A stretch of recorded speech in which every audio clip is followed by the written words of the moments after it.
दोस्तों, कभी कभी हम जो सुनते और समझते हैं वह पूरी तरह सत्य नहीं होता। आपने कई महापुरुषों की बातें सुनी होंगी, कई बुद्धिमानी पुरुषों और गुरुदेवों की बातें सुनी होंगी। उनका कहना यह होता है कि संसारिक जीवन मोह और माया से भरा हुआ है। हमारे रिश्ते, हमारा धन, हमारी इच्छाएं, ये सब बस माया जाल है और जीवन का असली लक्ष्य तो मोक्ष है, मुक्ति है।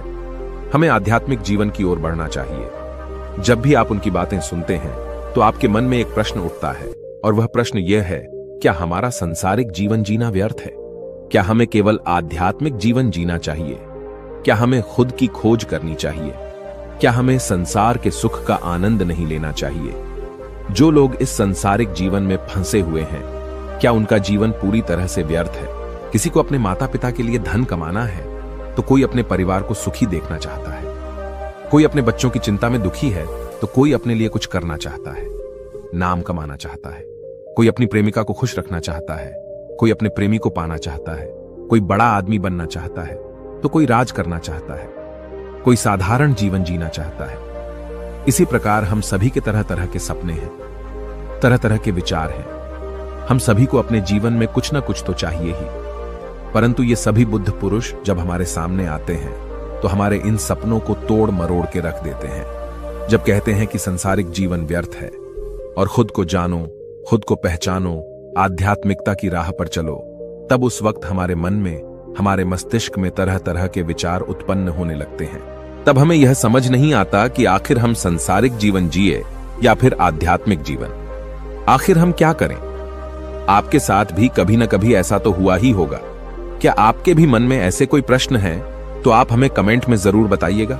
चलिए आगे बढ़ते हैं और इसके पीछे की वास्तविकता को जानते हैं, और इन सब के बीच हमें जीवन में संतुष्टि कैसे मिलेगी, हम पूरी तरह से खुश कैसे रह सकते हैं।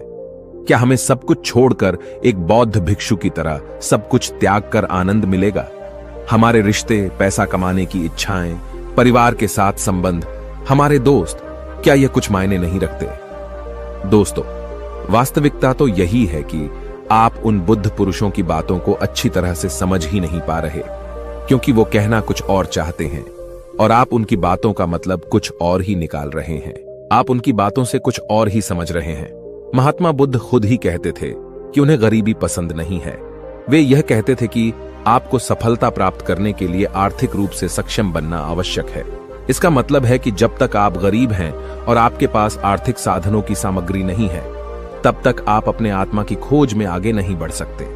और ठीक उसी के विपरीत संपन्नता और अमीर होना भी आपके आध्यात्मिक मार्ग की बाधा बन जाती है। कई महापुरुषों ने, कई बौद्ध पुरुषों ने अपनी बातें बहुत ही सीधी और सरल भाषा में कही है, लेकिन हम सभी उन बातों का अर्थ कुछ और ही निकाल बैठते हैं। हम सभी उनकी बातों को समझ नहीं पाते, क्योंकि उनकी बातें रोजमर्रा की जिंदगी से बिल्कुल अलग होती है। वे लोग कहना तो कुछ और चाहते हैं, लेकिन हम में से ज्यादातर लोग उनकी बातों का मतलब कुछ और ही निकाल लेते हैं और उसे अपने जीवन में उतारकर हम अपना पूरा जीवन पूरी तरह से बर्बाद कर लेते हैं। चलिए इसे कहानी के माध्यम से समझते हैं। एक बार की बात है, महात्मा बुद्ध नगर वासियों को उपदेश दे रहे थे। महात्मा बुद्ध कह रहे थे कि संसार के माया जाल में मत फंसो, संसार से ऊपर उठो। संसार से ऊपर उठकर ही तुम संसार को जी सकते हो। संसार में जो फंस गया, जिसने अपनी बुद्धि का इस्तेमाल नहीं किया, वो व्यक्ति जो समय पर अच्छे कर्म नहीं करता और बुरे कामों में जुट जाता है, वह आने वाले समय में बड़े दुखों का सामना कर सकता है, क्योंकि उसके बुरे कर्म ही उसके दुखों का कारण बनेंगे। इसलिए आप सभी इस संसार की मोह माया अर्थात इच्छा, लालच, क्रोध इत्यादि को ध्यानपूर्वक देखते हुए अपने कर्म करें। इतना कहकर महात्मा बुद्ध ने अपना उपदेश समाप्त किया और वहां से चले गए। महात्मा बुद्ध जब ये उपदेश दे रहे थे तो वहां पर उस नगर का सबसे धनी व्यक्ति वहीं पर मौजूद था, और उस व्यक्ति पर महात्मा बुद्ध की बातों का बहुत गहरा असर पड़ा। उसका मन अब संसारी जीवन में नहीं लगता था, वह संसारी जीवन से हटने लगा था। अब उसे अपना सब कुछ किया हुआ व्यर्थ नजर आने लगा था। देखते ही देखते कुछ ही सालों में उसका सारा व्यापार चौपट होने लगा था। उस धनी व्यापारी के परिवार के सभी सदस्य उसे इस तरह से देखकर बहुत चिंतित रहने लगे थे, और जब भी कोई उससे बात करने की कोशिश करता था तो वह धनी व्यापारी एक ही बात कहता, यह धन दौलत तो सब बेकार की चीजें हैं, यह सब तो मोह माया है, सब बेकार है। भला हम रिश्ते निभाकर क्या करेंगे? यह सब तो वासना है। जीवन तो केवल एक ही है और वह है मुक्ति। अब तो केवल उसी की आस है, उसी की प्यास है। मैं इतना समझ चुका हूं कि अब से जो भी होगा वह सब अच्छा होगा। अब से उसने व्यापार पर भी ध्यान देना बिल्कुल बंद कर दिया था और देखते ही देखते वह धनी व्यापारी उस नगर का सबसे गरीब व्यक्ति बन चुका था। वह पूरी तरह से निर्धन हो चुका था। उसका सब कुछ बर्बाद हो चुका था और उसका पूरा परिवार सड़क पर आ गया था। एक दिन जब उसके घर में खाने के लिए कुछ नहीं बचा तो उसने अपने आप से कहा, यह मैंने क्या कर दिया? सब कुछ तो बहुत अच्छा चल रहा था, लेकिन मैंने अपने हाथों ही सब कुछ बर्बाद कर दिया। आज मेरे परिवार का हर एक सदस्य भूखा है। उनके पास खाने के लिए कुछ नहीं और मैं उनके लिए कुछ नहीं कर पा रहा।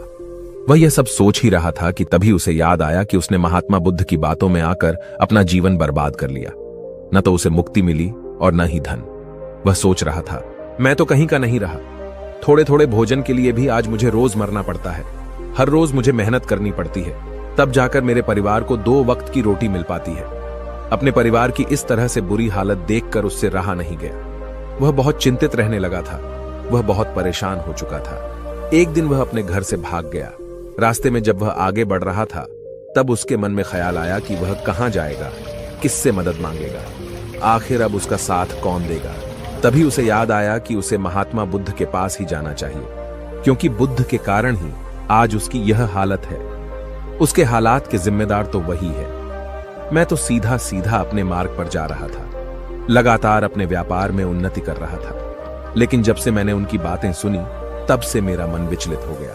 मुझे समझ नहीं आया कि मैं जो जीवन जी रहा हूं क्या वह सत्य है, या फिर जो वह जीवन जी रहे वह सत्य है।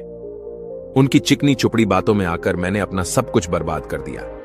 मेरे हालात के जिम्मेदार तो वही हैं, इसलिए मुझे उनके पास ही जाना चाहिए। अपने मन में क्रोध लिए 2 दिनों की लंबी यात्रा करके महात्मा बुद्ध के पास पहुंचा और क्रोध में आकर महात्मा बुद्ध से कहता है, हे बुद्ध, आपको कोई ज्ञान नहीं, न ही आपने सत्य की प्राप्ति की है। आप तो केवल भोले भाले लोगों को फंसाना जानते हैं। अपनी चिकनी छुपड़ी बातों में उन्हें बहलाना जानते हैं। आप लोगों के सीधे पर का फायदा उठाकर अपनी प्रसिद्धि और अपनी प्रशंसा करवाते हैं। आप हमें ऐसे सपने दिखाते हैं जो कभी पूरे नहीं हो सकते। मैं भी ऐसा ही एक सीधा साधा व्यक्ति था और मैं उस नगर का सबसे बड़ा धनी व्यक्ति था। आपसे मिलने से पहले सब कुछ ठीक चल रहा था। मेरे पास धन की कोई कमी नहीं थी, सारे ऐशो आराम थे, सारी सुख सुविधाएं थीं। लेकिन जब से मैंने आपका उपदेश सुना, मैं आपसे इतना प्रभावित हो गया कि मैंने आपकी बातों को ही मानना शुरू कर दिया और वो सारी चीजें छोड़ दी जो मुझे संसारी जीवन से जोड़ती थीं।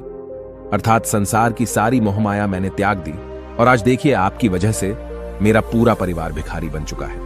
वह छोटी सी कुटिया में रहता है, यहां तक कि रोज के खाने के लिए भी हमें तिल तिल मरना पड़ता है। आपकी वजह से मैं पूरी तरह से बर्बाद हो चुका हूं। उस व्यक्ति के इतना कहने के बाद महात्मा बुद्ध शांति से मुस्कुराते हुए उस व्यक्ति से कहते हैं, आखिर तुम्हारे साथ क्या हुआ है और तुमने मेरी बातों का क्या मतलब निकाला? इस पर वह व्यक्ति महात्मा बुद्ध को सारी बातें बता देता है। आप कहते हैं कि धन दौलत की इच्छा करना, ये कामना, ये वासना से बुरी है। आप संसारिक जीवन को बुरा कहते हैं और खुद इस संसार में आकर भिक्षा मांगते हैं। आप आध्यात्मिक जीवन को अच्छा बताते हैं, किंतु मेरा एक प्रश्न है, इस आध्यात्मिक जीवन से हमें क्या मिलता है? इससे हमें क्या लाभ? आपने कहा था कि हमें आध्यात्मिक जीवन से सुख प्राप्त होता है, लेकिन मैंने तो जब से आध्यात्मिक जीवन अपनाया है तब से मुझे केवल दुख ही दुख मिला है। यहां तक कि मेरे पास जो कुछ भी था वह भी सब मैं खो बैठा हूं। आप लोगों को झूठा सुख दिखाकर उन्हें अंधकार में ढकेल देते हैं। क्या यह वास्तविकता नहीं है?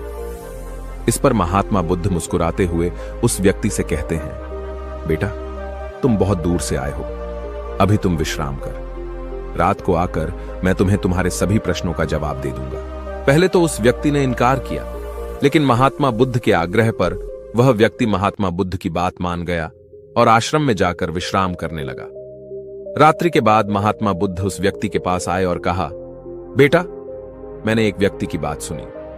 वह कह रहा था कि एक हाथी हवा में उड़ रहा था और वह अपने पर तेजी से मारता हुआ हवा में चला जा रहा था। उसने तो यह भी देखा कि एक बड़ी मछली अपने पैरों से जमीन पर चल रही थी और एक कुत्ता समुद्र की गहराइयों में सांस ले रहा था।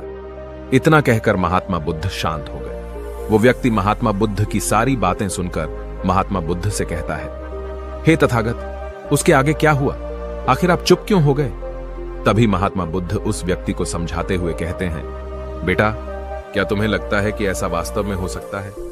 इस पर व्यक्ति जवाब देते हुए कहता है, बुद्ध, अगर आप कह रहे हैं तो यह अवश्य ही सच होगा, क्योंकि आप इतने बड़े ज्ञानी हैं। आपने सत्य की प्राप्ति की है, तो आपके मुख से निकला हुआ हर एक शब्द तो सत्य ही होगा। तभी महात्मा बुद्ध मुस्कुराते हुए उस व्यक्ति से कहते हैं, बेटा, क्या तुमने कभी पहले ऐसा कभी होते हुए देखा है? क्या तुमने कभी किसी हाथी को देखा है जो पर के साथ हवा में तेजी से उड़ता जा रहा हो? इसके जवाब में वह व्यक्ति कहता है, तथागत, मैंने तो कभी नहीं देखा। तभी महात्मा बुद्ध कहते हैं, तुमने मुझसे प्रश्न क्यों नहीं किया कि आखिर वह हाथी आकाश में कैसे उड़ सकता है? इसके जवाब में व्यक्ति कहता है, हे तथागत, आपके मुख से सुनकर मुझे ऐसा लगा कि मानो वह सत्य हो, और आप कह रहे हैं तो यह सत्य ही होगा, इसलिए मैंने आपसे एक भी बार प्रश्न नहीं किया। तभी महात्मा बुद्ध उस व्यक्ति को समझाते हुए कहते थे, कभी किसी की बातों पर मत जाना, बल्कि खुद विचार करो। स्वयं सोचो कि उस बात में कितनी सच्चाई है। जो व्यक्ति कह रहा है, क्या वह सच है? आखिर वह कहना क्या चाहता है? हो सकता है कि वह कुछ और कहना चाहता हो और तुम उसका अर्थ कुछ और ही निकाल रहे हो। कम से कम तुम्हें एक बार प्रश्न करके यह समझना तो चाहिए कि आखिर वह कहना क्या चाहता है। अगर तुम मुझसे पूछते कि आखिर वह हाथी हवा में कैसे उड़ सकता है, तो इसका जवाब मैं तुम्हें अवश्य देता। मैं तुम्हें ऐसा बताता कि एक छोटा सा बच्चा अपने खिलौनों के साथ खेल रहा है। वह हाथी को हवा में उड़ा रहा है और कुत्ते को पानी में डूबा रहा है, और रही बात मछली की, तो वह उसे जमीन पर चला रहा है। क्या ऐसा संभव नहीं हो सकता? इसके जवाब में व्यक्ति कहता है, हां, बिल्कुल ऐसा हो सकता है कि महात्मा बुद्ध उस व्यक्ति को कहते हैं। इसी प्रकार मैं कभी किसी को निर्धन या गरीब होने के लिए नहीं कहता। निर्धनता या गरीबी तुम्हारे विकास में बाधक बन जाती है, जिससे तुम और कुछ नहीं सोच पाते, न ही कुछ समझ पाते हो। इन भिक्षुओं को देखो, जब इन्हें भोजन की आवश्यकता होती है तो ये भिक्षा मांगने के लिए निकल पड़ते हैं, लेकिन यह भिक्षा कहां से आती है? इसके जवाब में व्यक्ति कहता है, हे तथागत, हर कोई रोज मेहनत करता है ताकि उसके परिवार का पालन पोषण हो सके, और जो वह मेहनत करता है उसके बदले में उसे कुछ पैसे मिलते हैं।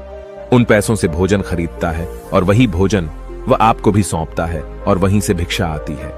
तभी महात्मा बुद्ध उस व्यक्ति से एक और प्रश्न करते हैं, बेटा, यह बात तो सत्य है, लेकिन तुम क्या मुझे यह बता सकते हो कि आखिर यह धन कहां से आता है? इसका जवाब देते हुए व्यक्ति कहता है, हे तथागत, धन तो सभी लोग अर्जित करते हैं, सभी कमाते हैं। तभी महात्मा बुद्ध इस व्यक्ति को समझाते हुए कहते हैं, ठीक इसी प्रकार दुनिया में यदि हर कोई भिक्षा मांगने लग जाए तो आखिर भोजन कहां से आएगा? अनाज कौन उगाएगा? व्यापार कौन करेगा? और लोगों की रक्षा के लिए धन कहां से इकट्ठा होगा? लोगों की जरूरतें कैसे पूरी होगी? यह सुनकर व्यक्ति थोड़ा सा अचरज में पड़ गया और महात्मा बुद्ध से कहता है, किंतु हे तथागत, आप ही तो कहते हैं कि मनुष्य की इच्छा, कामना और वासना, लालच और क्रोध, ये सभी मनुष्य के विकार हैं और हमें इनसे दूर रहना चाहिए, तभी वह आत्मज्ञानी कहलाता है। तभी महात्मा बुद्ध कहते हैं, बेटा, मैं तो अभी भी यही कह रहा हूं कि मनुष्य को इन सब चीजों से दूर रहना चाहिए। इस पर व्यक्ति महात्मा बुद्ध की बात काटते हुए कहता है, हे तथागत, पर दुनिया तो इसी पर चल रही है, इसके बिना भला यह संसार कैसे चल सकता है? हर किसी को पैसों की जरूरत है, बिना पैसों के वह अपने परिवार को नहीं चला सकता, वह अपने परिवार का पालन पोषण नहीं कर सकता, वह अपने परिवार के लिए भोजन नहीं ला सकता, और यदि वह पैसे नहीं कमाएगा तो वह भूखा मर जाएगा। तभी महात्मा बुद्ध कहते हैं, बेटा, यह संसार इन चीजों से नहीं चल रहा, इन चीजों से बिगड़ रहा है। इस पर व्यक्ति कहता है, हे तथागत, आखिर आप क्या कहना चाहते हैं? मैं आपकी बात समझ नहीं पा रहा। संसार में इच्छा, कामना, वासना और क्रोध ही तो है, और जब हम इनका त्याग कर देते हैं तब हम आध्यात्म के मार्ग की ओर आगे बढ़ते हैं, अर्थात मुक्ति के मार्ग पर, यानी कि हम सन्यासी के मार्ग पर चलते हैं। इस पर महात्मा बुद्ध जवाब देते हुए कहते हैं, बेटा, तुमने जो कुछ कहा वह भी एक बहुत बड़ा सत्य है। इच्छा, कामना, वासना और क्रोध, ऐसे ही बुरी भावनाओं को छोड़ देने से हम संसार छोड़कर सन्यासी हो जाते हैं, और इन्हीं सभी चीजों को छोड़कर भी हम संसार में जी सकते हैं, धन कमा सकते हैं, मान, पद, प्रतिष्ठा और सम्मान कमा सकते हैं, क्योंकि हम सब अपना कर्म ही तो कर रहे हैं। एक किसान खेती करता है, पर वह अपनी खेती बिना बुरी भावनाओं के भी कर सकता है। एक व्यापारी व्यापार करता है, और इस व्यापार में चीजों को यहां से वहां पहुंचाना होता है और वह व्यापारी इन चीजों को बिना बुरी भावना के कर सकता है। ठीक उसी प्रकार एक राजा भी अपनी प्रजा की रक्षा करता है और वह भी अपने कर्म बिना किसी बुरी भावना के कर सकता है। और एक भिक्षु इन सभी लोगों को सही प्रकार और सही कार्य करने के लिए मार्गदर्शन करते हैं, जो उस भिक्षु का कर्म है, जो उसका कार्य है। और जो व्यक्ति जागृत होकर अपने कर्मों का सही पालन करता है, वास्तविकता में वही सन्यासी है, वही भिक्षु है। क्योंकि हम जो भी कर्म कर रहे हैं वह हमारा इस संसार में रहने के लिए, जीवित होने के लिए, जीवन जीने के लिए केवल एक माध्यम मात्र ही है। उसे छोड़कर हम कुछ भी नहीं पा सकते। और हमारे सभी कर्म करते हुए हमारा मुख्य उद्देश्य जागृत होना है, खुद को पहचानना है, खुद को जानना है। एक बार यदि हमारे भीतर ज्ञान का उदय हो गया, तब हम चाहे जो भी करें, वह फिर संसारी हो या सन्यासी, सब एक ही होते हैं। इस पर व्यक्ति महात्मा बुद्ध से कहता है, हे बुद्ध, किंतु मैंने तो देखा है कि आप अपने संघ में उन लोगों को भी शामिल कर लेते हैं जो लोग अपने परिवार को छोड़कर आए, अपने माता पिता को छोड़कर आए हैं, अपने बीवी बच्चों को छोड़कर आए हैं। क्या आप उनसे कभी यह कहते हैं कि जाकर अपनी जिम्मेदारियां पूरी करो? जाओ, अपनी जिम्मेदारियां संभालो और धन कमाओ और वहीं पर रहकर तुम आत्मज्ञान प्राप्त करो। उस व्यक्ति के प्रश्न का जवाब देते हुए महात्मा बुद्ध कहते हैं, भक्ति, क्या तुम शांति को हवा में उड़ा सकते हो? इसके जवाब में वह व्यक्ति कहता है, नहीं, मैं नहीं उड़ा सकता। तभी महात्मा बुद्ध कहते हैं, केवल एक बच्चा ही हाथी को हवा में उड़ा सकता है। ठीक उसी प्रकार जिस व्यक्ति को जो बनना है वह तो वह बनकर ही रहेगा। जैसे किसी व्यक्ति को राजा बनना है तो वह राजा बनेगा, किसी व्यक्ति को व्यापारी बनना है तो वह व्यापारी बनेगा। ठीक इसी प्रकार यदि किसी व्यक्ति को आत्मज्ञान की प्राप्ति करनी है तो उसे सब कुछ तो त्यागना ही होगा।